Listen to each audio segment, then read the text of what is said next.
अलिबागचा, तर येणारे 10 वर्ष अलिबागसाठी अत्यंत, इथून 50-60 किलोमीटरच्या जमिनी विकायच्या नाही. 5-10 वर्ष थोडा वेट करा, लेकिन मग नंतर पछतावा येणार, यार ते विकली नसती तर आज मालाय बाप मेरा भी बंगला हो जाता था. हे काही करा, जमिनी विकायचं नाही. अधिक 5 वर्ष 5-7 वर्ष पोटाला काय म्हणतात ते कापड बांधा, चिंदी बांधा, थोडस एक टाइम जीव नका, पण तरी जमीन विकू नका. एवढं मुद्दा म्हणून सांगतोय, कारण हे सगळे लोक टपलेले आहेत तुमच्या जमिनीवर. ती विकायची नाही. ज्याच्याजवळ जमीन आहे ना त्याने विकता कामा नये.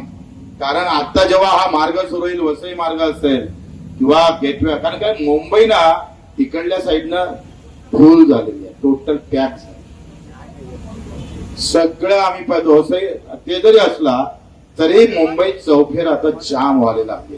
अब अलिबाग के शिवाय पर्याय नाही. आणि त्याच्यामुळे चांगले दिवस येणार.